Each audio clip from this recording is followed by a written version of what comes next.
Welcome into the CHGO Blackhawks pregame podcast. Hawks and Blues drop the puck at 7 p.m. We're powered by ComEd. It's getting easier for your business to switch to electric vehicles. Learn more at comed.com/clean. Thanks for being with us. I'm Jay Zawaski with Greg Boysen and Mario Tirabassi. Hello. We appreciate you being here. Happy Christmas Eve. Yes, and holidays in general. Yes, for sure. We've got the Hawks and Blues facing off here in a little bit. And if you missed it, there's another Blackhawk hurt. This time, it's like Tyler Johnson. It's like the 12 days of Christmas. It's the 12 injuries of the Blackhawks. Yeah. On the 12th day of Christmas, Tyler Johnson hurt his ankle. He did not travel with the team to St. Louis, so Cole Gutman will draw in tonight. That's automatic win. Of course. That's anytime you can put a Hall of Famer back in your lineup. Well, look, it's another, and I know we've been hard on Tyler Johnson. I was listening to last night's show, as I usually do, and he came up again as a guy who's tail end of his career for sure, not nearly the threat he used to be, but he's one of those guys that you could put in a game and trust to probably do the right thing at least. Yeah. Even if he can't maybe score or make the play he wants to, he's not going to hurt you. And another significant loss for the Hawks here.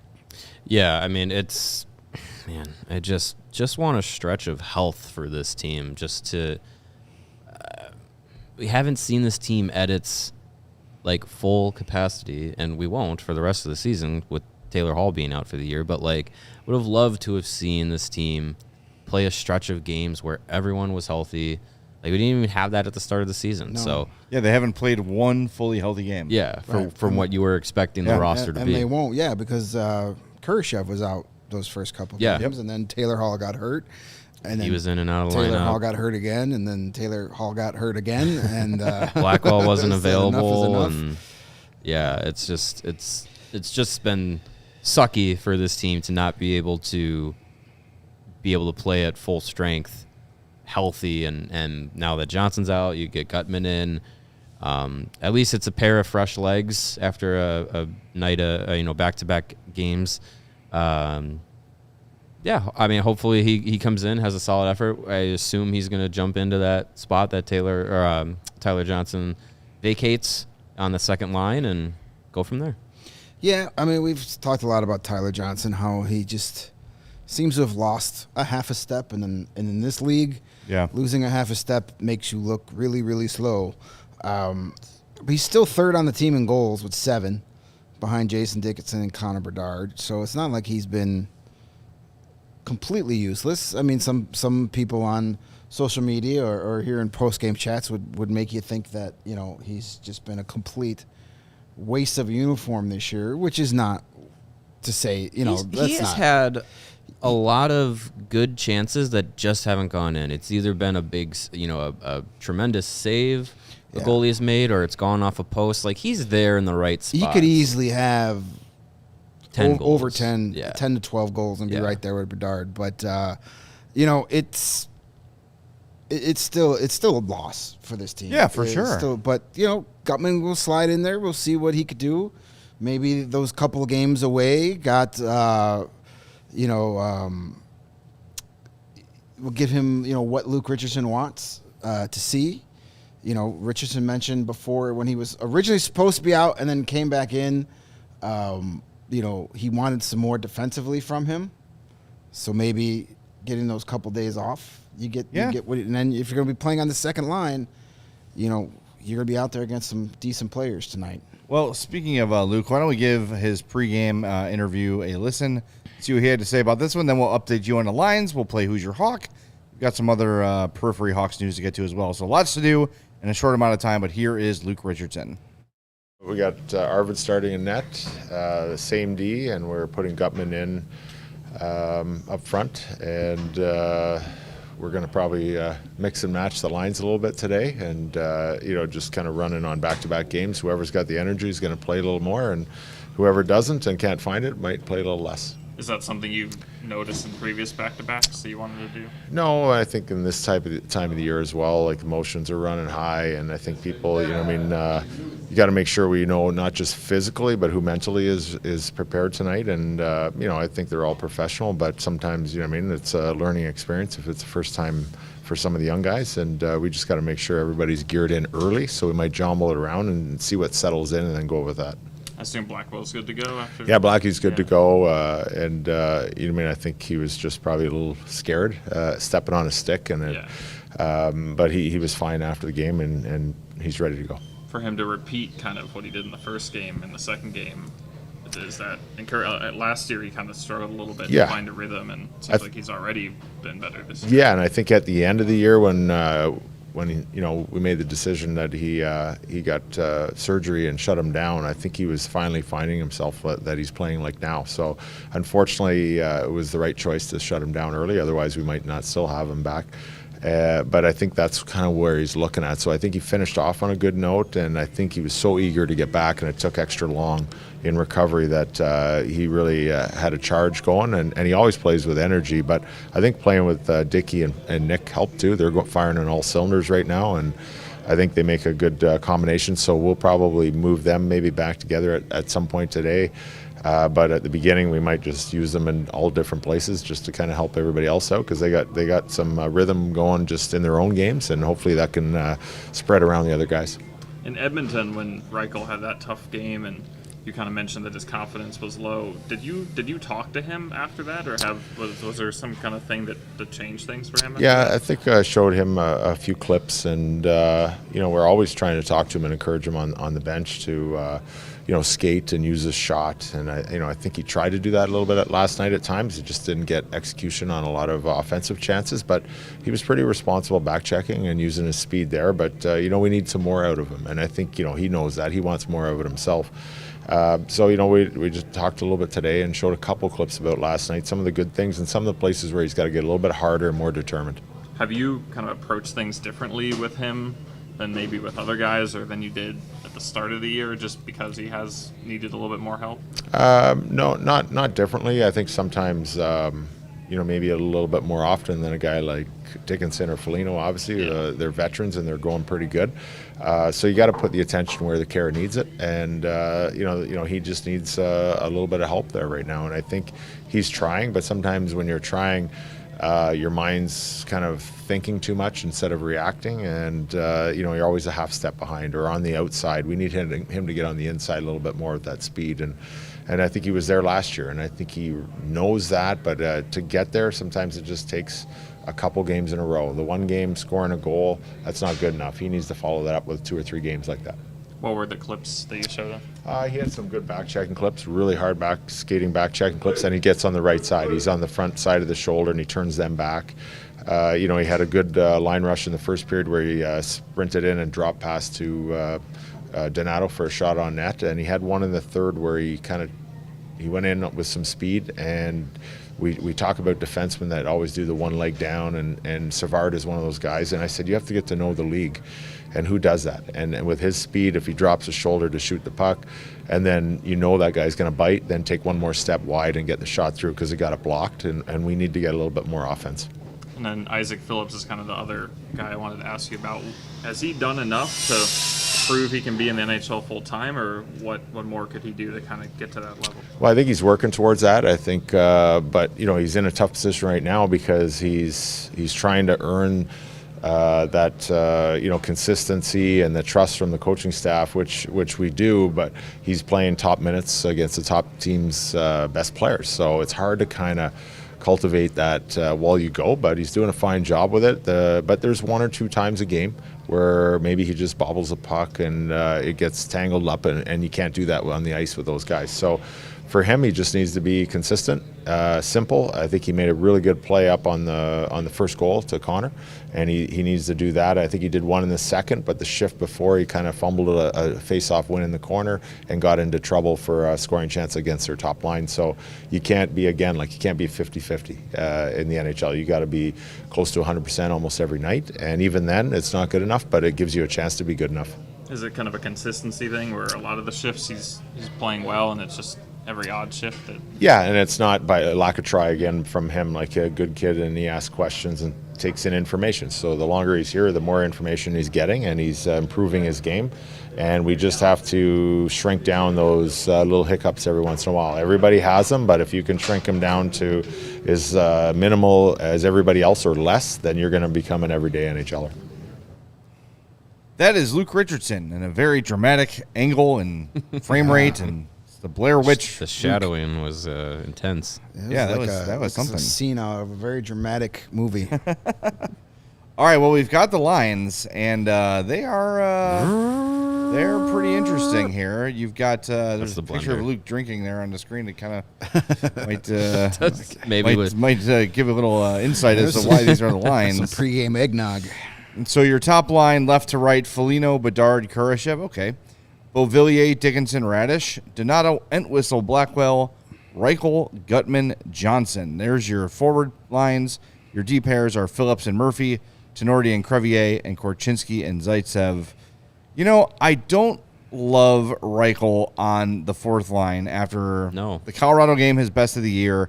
Had a pretty solid game for the Hawks against Montreal when really no one had a solid game. Why him on the fourth line? I don't know. I mean, if I'm doing anything, I'm just flipping Beauvillier and Reichel. And look, Luke has shown a willingness to do that mid-game, so maybe he will. Might, but at some point during the game, you know, I don't know. Maybe this has to do with the fact that this is your third time you're seeing the Blues in less than a month, so throw something completely wacky at them, and maybe they go, what the shit? We weren't expecting this, you know?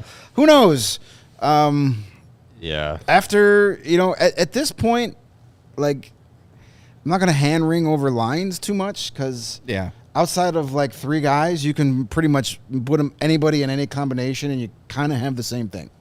If we are on the post game later tonight and we were talking about Lucas Reichel having an ineffective night, I'm not going to be shocked because that's putting him with Gutman and Reese Johnson. That's not a good matchup of styles. I don't think that's I don't know. I just don't think that's a good fit for him when he's, you know, had some relatively good showings in the last couple of games. And, you know, even Richardson last night talked a little bit about how Foligno and Dickinson, whoever is paired with them on their line all season, has been going. Yeah. And because of how simple and straightforward they play, that's the model that he wants the team to kind of follow, you know, across the entire lineup. And that guys that play with those two, because of how they play, allow for that third person to, you know, kind of do their own thing and be able to kind of shine a little bit. So I feel like if you're trying to mix and match and throw the blender out there, why not try Reichel with Dickinson and Foligno? But everybody's in a different place tonight, basically. So, I mean, Yeah, I wonder, you know, Here we go. and I'm sure we're overthinking it. I certainly am. But maybe there's a bit of a message sending to Reichel to say, hey, we've liked your last two games, but you haven't proven anything yet. 2 games do not make a season. I guess. So we got to see more still, and you're going to start in the fourth line. You haven't earned your way out of this yet. Well, it could have something to do with, if you looked at the fancy stats from last night, the Beauvillier line when he was with Entwistle and Johnson last night was the most effective. I think they had 8 shots, 4 to just 2 or 3 allowed. So maybe it's more of not necessarily Reichel. It's more of I want to see Beauvillier. I want to reward Beauvillier up there in the top 6. And he has to look at it that way. He can't worry about the impact on one guy. He's got to play the guys that have earned it. Yeah. Right. So, you know, and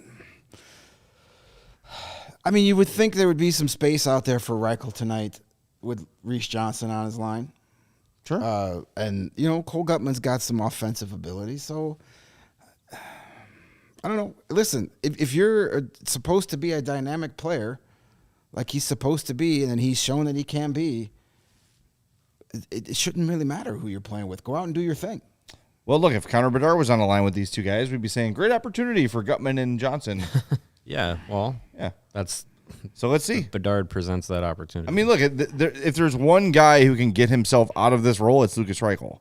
So if he's pissed about it and he's disappointed about it, well, go do something about it. Yeah. And it doesn't mean you have to go score a hat trick. It means when you get your chances to play in the first period that you make the best of them and you become a factor and you play with speed and intensity. And then Luke says, all right, message received. Yes. It's very easy. We're going to move you up. It's very easy for Lukas Reichel to get out of that spot. Right. It's literally could take him 3 shifts to get back in the top 6. That's it. That's all we'll take. And that's probably what Luke is doing here, saying, all right, you were back up in the top 6. You liked it there. Show me how bad you want to be there. Right. Yeah, that'll be interesting to watch. Any thoughts on the D pairs? Kind of what was expected, right? Nothing too... That's the same as last Same night. as Yeah. last night. And there's no extra guys with the team right now, so Can't really do much about it. Exactly. No. Can Yeah. Luke suit up? He The tried, Luke, yeah. the Luke He probably Richardson, could. Kevin Dean tandem. Did you catch that earlier last week? I caught Or nothing earlier last this week. Earlier this week, he had said on Saturday, I want to say, he had hinted that he tried when he was with Montreal during the COVID season. They were short a bunch of guys, and he half kiddingly but half seriously said, "Well, I could play tonight."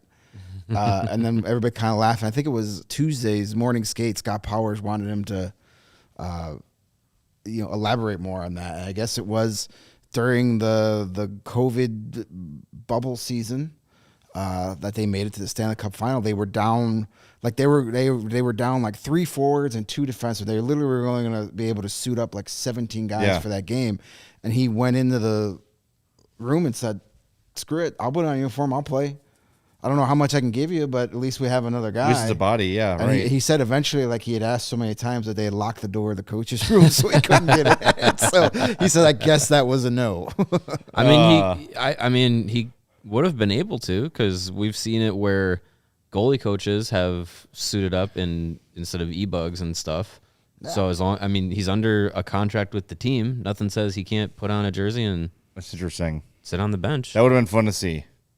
That's one cool thing about hockey being so weird is stuff like that can happen. Yeah. Like that would, you're not going to see Andy Reid line up at right tackle for the Chiefs one game. I'd love to. But it could happen in hockey. Why the hell not? I would love that. You're not going to get past him. Great googly moogly.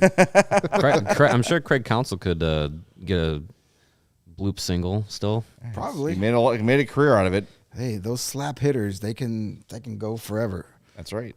All right, got some super chats here. One from Neil before Assad says, "Christmas present for hours of insight and entertainment." Is this for us? Anyway, Might Merry be. Christmas and Happy Holidays all. Thank you, Neil before Assad. Thank you, Neil. And Alexander is calling you out on something? Yeah, 10 euros. No, he's having some fun for his 10 euros. I don't know how much that is here, but Greg, you want to address the Discord rumors that you want 19 and 88 back. Also, because of misspells on Discord, the Hawks have a line of Bedard and Teichel. We need a third.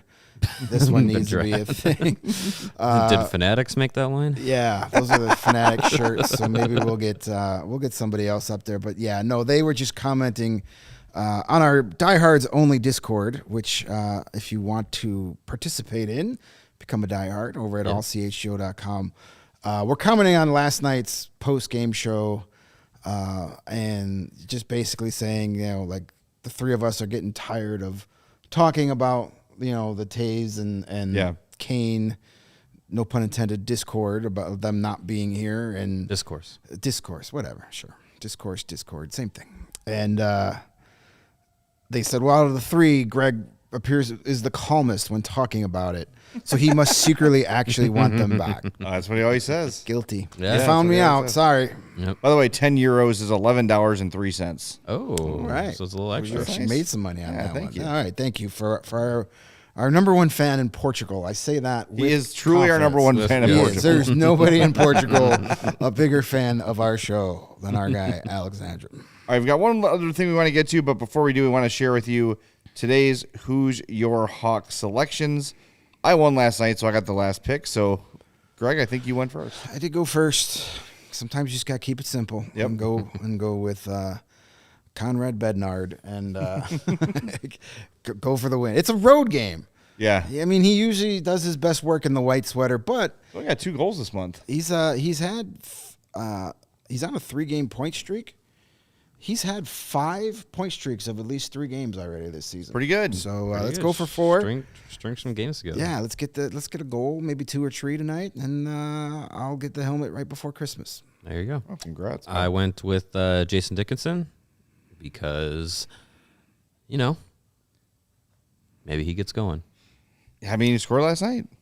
He's good. He did. Scored last Got night. some new line mates tonight. Yeah, sure. Maybe Anthony Beauvillier sets him up for one. He might. I went with Colin Blackwell, who has been playing with his pants on fire the last 2 games. Mm-hmm. Did step on a stick at the end of the game. Came up a little gimpy, but we'll see how it goes. I'm just going right in a hot hand here because he's been really, really good. He's done everything this could be but one score. of the blue line wins for me if I win this one. Yeah, could be. You might not be wrong there. I think at this point, the only you're gonna have to literally like amputate one of his legs to get him out of the line. Yeah. Like he's not worked so hard to get back here. You're not getting him out of this lineup. Yeah. That was gonna go Uncle Rico on you here, but out in high school, I hyperextended my knee the first day of triples. I missed like a month. Ouch. And then the first day back at practice, I separated my shoulder on kickoff return drills. Jesus. I was like, F this. I just grabbed my shoulder and popped it back in.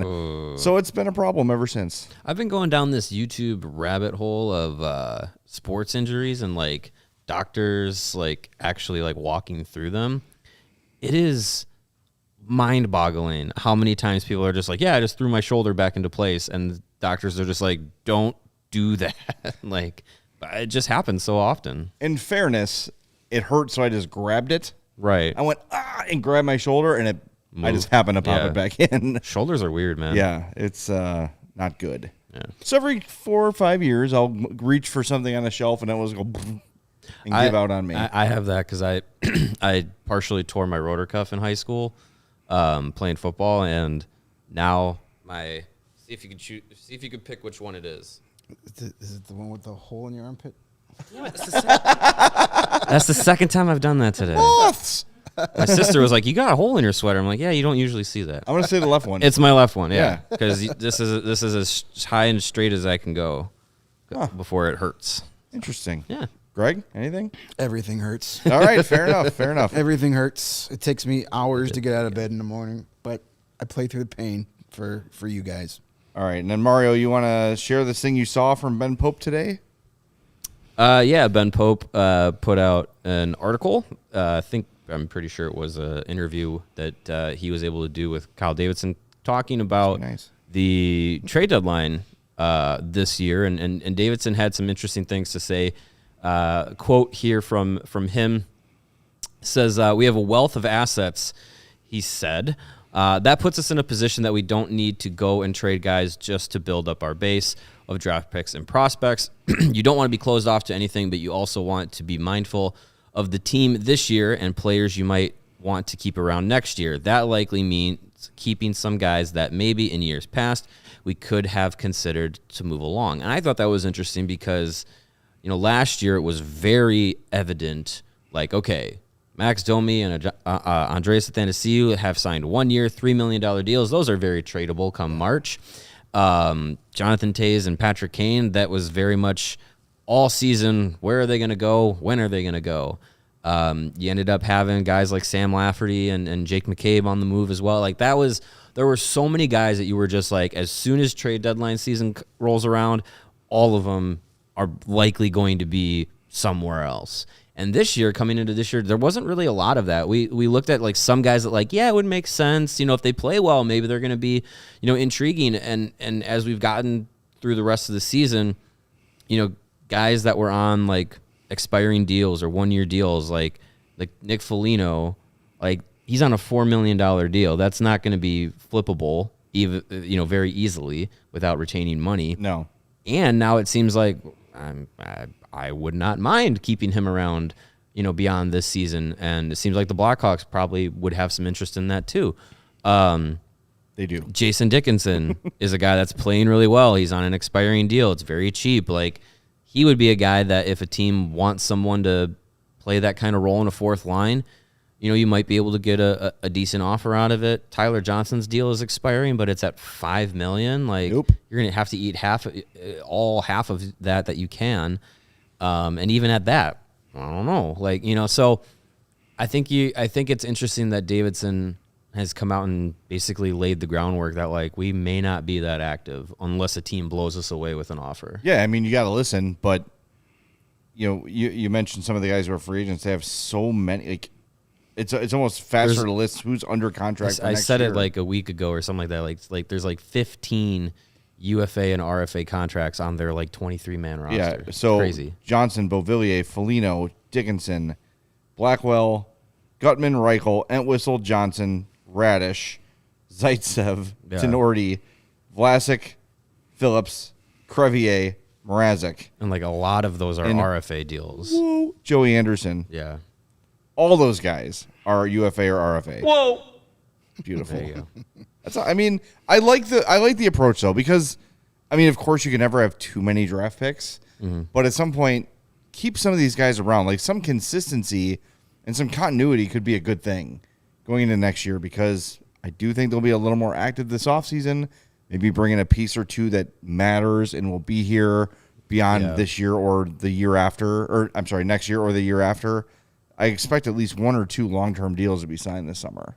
Yeah, if they get to training camp having not made some sort of splash, I'd be surprised. Yeah, and not like a Foligno, Taylor Hall, Corey Perry like kind of like a Nylander or like something. this guy matters kind of a thing down the road. I do think they want Foligno back for sure. I think they're going to want Beauvillier back. I think they're going to want Dickinson back. You think Beauvillier? I think so. Why not? I mean, he's got some speed. He's youngish. He's got a little track record of success. I don't think he's going to break the bank by any means. You don't have to give him an 8-year deal. No.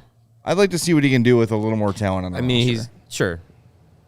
If he, I feel like if he factors into a couple more games than he has so far, I'd be a little bit more intrigued. But yeah, I mean, he's got an opportunity.